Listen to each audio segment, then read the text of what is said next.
देश भर में शुरू होने वाला है दुनिया का सबसे बड़ा टीकाकरण अभियान। दो वैक्सीन को आपातकाल की मंजूरी मिल गई है, आपात इस्तेमाल की मंजूरी मिल गई है, लेकिन इससे पहले ही देश में एक सियासत भी छिड़ गई है। इस सियासत की हम बात आगे करेंगे, लेकिन पहले आपको दिखाते हैं प्रधानमंत्री मोदी का आत्मनिर्भर भारत का मंत्र। पीएम मोदी ने नेशनल मेट्रोलॉजी कॉन्क्लेव का उद्घाटन करते हुए न सिर्फ वैज्ञानिकों को बधाई दी, बल्कि फिर से आत्मनिर्भर बनने का मंत्र भी दोहराया। आज हमारे वैज्ञानिक नेशनल एटॉमिक टाइम स्केल और भारतीय निर्देशक द्रव्य प्रणाली राष्ट्र को समर्पित कर रहे हैं और साथ ही देश की पहली नेशनल एनवायरमेंटल स्टैंडर्ड्स लेबोरेटरी का शिलान्यास भी हुआ है। नए दशक में ये शुभारंभ देश का गौरव बढ़ाने वाले हैं। साथियों, नया साल अपने साथ एक और बड़ी उपलब्धि लेकर आया है। भारत के वैज्ञानिकों ने एक नहीं दो made in India Covid vaccine विकसित करने में सफलता पाई है। भारत में दुनिया का सबसे बड़ा कोविड वैक्सीन प्रोग्राम भी शुरू होने जा रहा है। इसके लिए देश को अपने वैज्ञानिकों के योगदान पर बहुत गर्व है। हर देशवासी आप सभी वैज्ञानिकों का, टेक्नीशियनों का, सबका कृतज्ञ है। पीएम मोदी ने कहा कि वैज्ञानिकों ने कोविड का टीका बनाने के लिए दिन रात एक कर दिया था। उन्होंने वैज्ञानिकों से अपील की कि वो छात्र छात्राओं से ज्यादा संवाद करें ताकि नए वैज्ञानिकों की पीढ़ी तैयार हो सके। साथियों, आज उस समय को भी याद करने का दिन है जब हमारे वैज्ञानिक संस्थानों ने, आप सब ने कोरोना से मुकाबले के लिए वैक्सीन को विकसित करने के लिए दिन रात एक कर दिया। सीएसआईआर समेत अन्य संस्थानों ने एक साथ आकर हर चुनौती का सामना किया, नई परिस्थितियों के समाधान तलाशे। आपके इस समर्पण से आज देश में अपने इन साइंस इंस्टीट्यूशंस के प्रति जागरूकता और सम्मान का एक नया भाव पैदा हुआ है। हमारे युवा आज सीएसआईआर जैसे संस्थानों के बारे में और ज्यादा जानना समझना चाह रहे हैं। इसलिए मैं चाहूंगा कि सीएसआईआर के वैज्ञानिक देश के ज्यादा से ज्यादा स्कूलों के साथ, छात्र छात्राओं के साथ संवाद करें। कोरोना काल के अपने अनुभवों को और इस शोध क्षेत्र में किए गए कामों को नई पीढ़ी से साझा करें।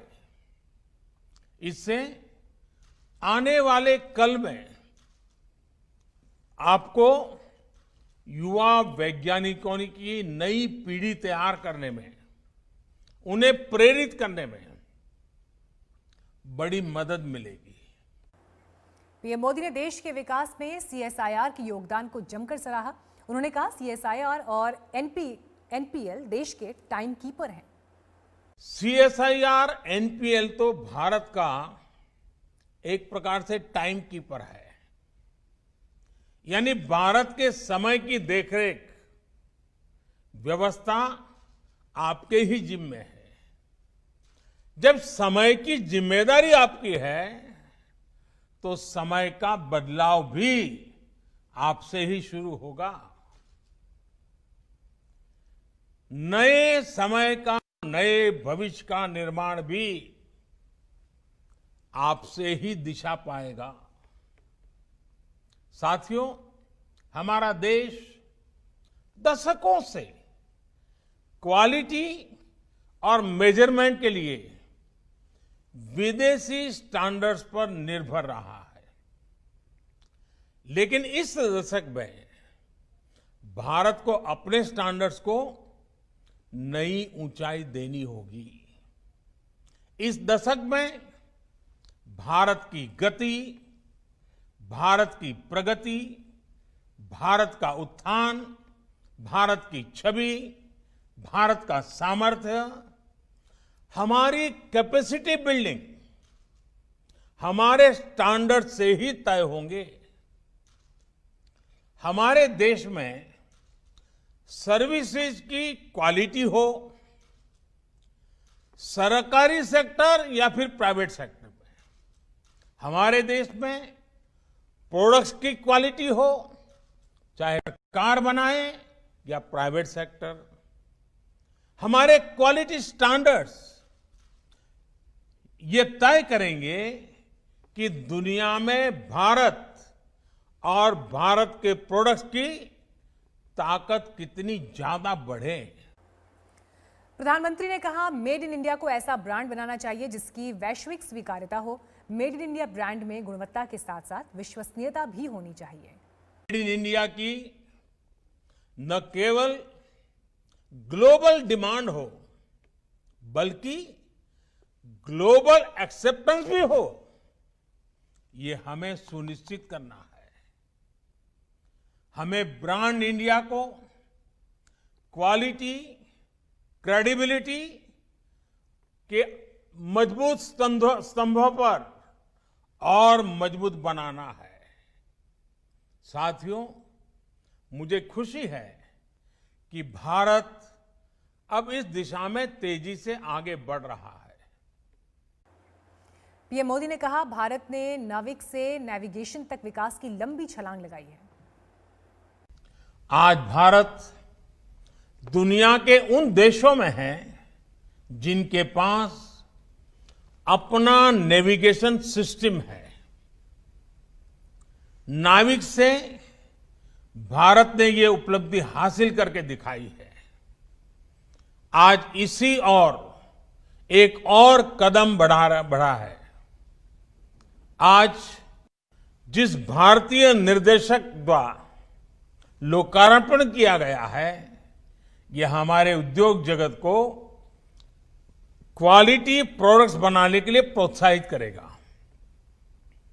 अब food, edible oils, minerals, heavy metals, pesticide, pharma और टेक्सटाइल ऐसे अनेक क्षेत्रों में अपने सर्टिफाइड रेफरेंस मटेरियल सिस्टम को मजबूत करने की तरफ हम तेजी से आगे बढ़ रहे हैं। प्रधानमंत्री मोदी ने कहा, भारत अब 1 सेकंड के 1 अरबवें हिस्से को मापने में भी सक्षम है। भारत अब समय को मापने में आत्मनिर्भर हो गया है। एसआईआर एनपीएल ने भारत के इस वैल्यू साइकिल को आगे बढ़ाने में अहम भूमिका निभाई है। आज जब देश आत्मनिर्भर भारत के लक्ष्य को लेकर आगे बढ़ रहा है, तब साइंस से मास मैन्युफैक्चरिंग की इस वैल्यू क्रिएशन साइकिल, इसका महत्व और बढ़ जाता है। इसलिए सीएसआईआर को इसमें बड़ा रोल निभाना होगा।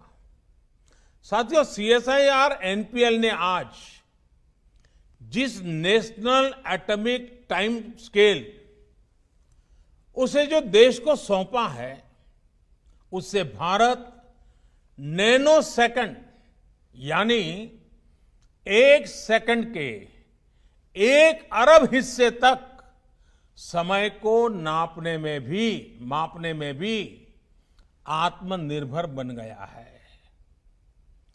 2.8 नैनो सेकंड इसका ये एक्यूरेसी लेवल हासिल करना अपने आप में बहुत बड़ा सामर्थ्य है।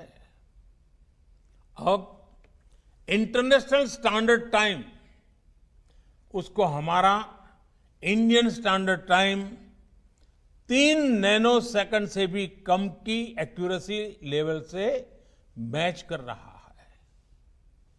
इसमें इसरो सहित हमारे जितने भी संस्थान कटिंग एज टेक्नोलॉजी में काम कर रहे हैं उनको बहुत मदद मिलने वाली है।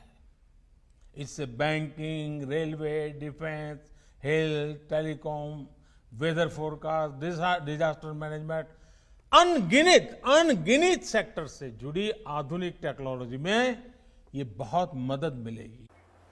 विकास में उन्होंने भारतीय वैज्ञानिकों की भूमिका को सराहा। उन्होंने कहा, पहले हम हवा की गुणवत्ता मापने में दूसरों पर निर्भर थे, लेकिन अब पर्यावरण की दिशा में हम दुनिया का नेतृत्व करने की ओर बढ़ रहे हैं।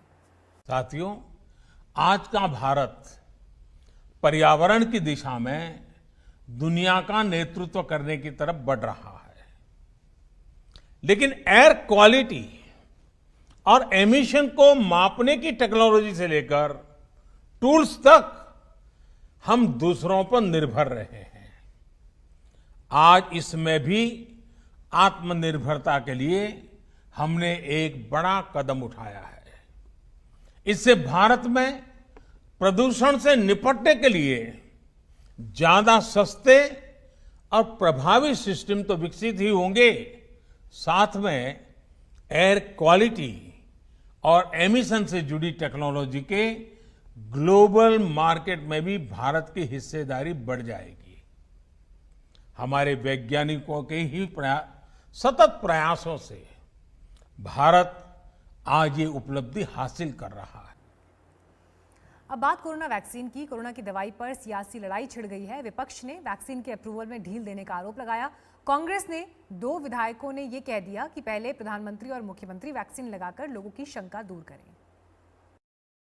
नया साल अपने साथ एक और बड़ी उपलब्धि लेकर आया है। भारत के वैज्ञानिकों ने एक नहीं 2 made in India Covid vaccine विकसित करने में सफलता पाई है। अपने वैज्ञानिकों के योगदान पर बहुत गर्व है। हर देशवासी आप सभी वैज्ञानिकों का सबका कृतज्ञ है। प्रधानमंत्री नरेंद्र मोदी जिस उपलब्धि के लिए वैज्ञानिकों की पीठ थपथपा रही हैं, उसी उपलब्धि पर देश में सियासी जंग छिड़ गई है। विपक्ष का आरोप है कि सरकार ने इसे अप्रूवल देने में जल्दबाजी दिखाई। बिहार से कांग्रेस विधायक अजीत शर्मा ने तो ये तक कह डाला कि प्रधानमंत्री और बीजेपी नेता पहले वैक्सीन लगाकर शंका दूर करें। भारत की 2 कंपनियां द्वारा लाई गई दोनों वैक्सीन को लेकर आम आदमी के बीच कुछ संशय भी है। इसे दूर करने के लिए जैसे रूस एवं अमेरिका के राष्ट्रीय अध्यक्षों ने सबसे पहले टीका लेकर पूरे जनता को विश्वास में लिया है। मेरा भी मानना है कि यहां भी भारतीय जनता पार्टी के सर्वोच्च पद पर आदरणीय प्रधानमंत्री नरेंद्र मोदी जी और भारतीय जनता पार्टी के वरिष्ठ नेता सबसे पहला टीका लेके जनता को विश्वास में लेने का काम करें। मध्य प्रदेश के चाचौड़ा से कांग्रेस विधायक और दिग्विजय सिंह के भाई लक्ष्मण सिंह ने भी ट्वीट कर ऐसी ही मांग कर डाली। उन्होंने लिखा, कोविड वैक्सीन को लेकर कई भ्रांतियां हैं। अच्छा होगा प्रधानमंत्री और सभी मुख्यमंत्री वरिष्ठ अधिकारी पहले लगवा लें। सब ठीक होगा तो जनता भी लगवा लेगी। वैक्सीन को लेकर सियासी बुखार में सबसे पहले यूपी के पूर्व मुख्यमंत्री और समाजवादी पार्टी के अध्यक्ष अखिलेश यादव तपे। उन्होंने तो वैक्सीन को बीजेपी का बताते हुए ऐलान कर दिया कि मैं वैक्सीन ही नहीं लगवाऊंगा। देखिए, मैं तो नहीं लगवाऊंगा अभी वैक्सीन। मैंने अपनी बात कह दी और वो भी बीजेपी लगाएगी उसका भरोसा करूंगा मैं? अरे जाओ भाई, अरे अपनी सरकार आएगी सबको फ्री वैक्सीन लगेगी। हम बीजेपी का वैक्सीन नहीं लगवा सकते। इसके बाद तो वैक्सीन के खिलाफ जैसे विपक्ष ने मुहिम ही छेड़ दी हो। कांग्रेस सांसद शशि थरूर ने नपे शब्दों में कोवैक्सीन पर सवाल दागा। शशि थरूर ने कहा कि भारत बायोटेक की कोवैक्सीन का तीसरा ट्रायल पूरा नहीं हुआ, अप्रूवल देने में जल्दबाजी हुई और ये घातक हो सकता है। तो जयराम रमेश ने कहा कि वैक्सीन को मंजूरी देने के अंतर्राष्ट्रीय मानकों को भारत बायोटेक की कोवैक्सीन के लिए बदला गया। ये हैरान करने वाला है। स्वास्थ्य मंत्री इसे स्पष्ट करें। एक तरफ वैक्सीन को लेकर कांग्रेस नेता बयानबाजी कर रहे हैं, तो दूसरी ओर पार्टी प्रवक्ता डैमेज कंट्रोल में जुटे हुए हैं। पार्टी ने वैक्सीन के खिलाफ बोलने वाले नेताओं से किनारा करते हुए वैज्ञानिकों पर भरोसा जता दिया। देखिए भाई, कौन क्या कहता है मुझे उससे पता नहीं। मैं ऑफिशियल स्पोक्स पर्सन हूँ कांग्रेस पार्टी के हेडक्वार्टर से। आपको एक बात बोल रहा हूँ, कांग्रेस पार्टी हमेशा से, राहुल गांधी जी ने शुरू से, आज से 3-4 महीने पहले वैक्सीनेशन के प्रति सरकार को चेताया था। और आज फिर मैं उन्हीं की बात को दोहराता हूँ, inclusive vaccination, free vaccination, best vaccination and vaccination after completing all protocols of our institutes of science and our institutes of medical fraternity. विपक्ष वैक्सीन में खामियां निकाल रहा है तो बीजेपी पक्ष में टाल ठोक रही है। गिरिराज सिंह ने तो विपक्ष पर हल्ला बोल दिया। मैंने तो कल कहा कि ये लोग वो हैं कि छुप करके लगवा लेंगे और लोग को इस तरह की बातों में भ्रम में रखेंगे, और वो दूसरे कारण से कह रहे हैं। मैं उस पर अभी टीका टिप्पणी नहीं कर रहा हूँ, किसी ने कुछ और उसके ऊपर टीका टिप्पणी की है। इसके कारण वो राजनीतिक दृष्टि से बोल रहे हैं और देश का ये दुर्भाग्य है। कोवैक्सीन को हैदराबाद की भारत बायोटेक, ICMR और नेशनल इंस्टीट्यूट ऑफ वायरोलॉजी के साथ मिलकर बनाया है। इस वैक्सीन का अभी तीसरे दौर का ट्रायल चल रहा है। फाइनल डेटा का इंतजार है। पटना से रोहित सिंह और भोपाल से रवीशपाल सिंह के साथ आज तक ब्यूरो। फिलहाल हम रुक रहे हैं एक ब्रेक के लिए, लेकिन खबरों का सिलसिला आगे जारी रहेगा। देखते रहिए आज तक। नमस्कार, मैं हूं अंजना ओम कश्यप। हमें उम्मीद है ये वीडियो आपको पसंद आया होगा। लेटेस्ट खबरों के लिए यूं ही देखते रहिए आज तक, और इस वीडियो के पसंद आने पर लाइक, शेयर एंड सब्सक्राइब करना ना भूलें।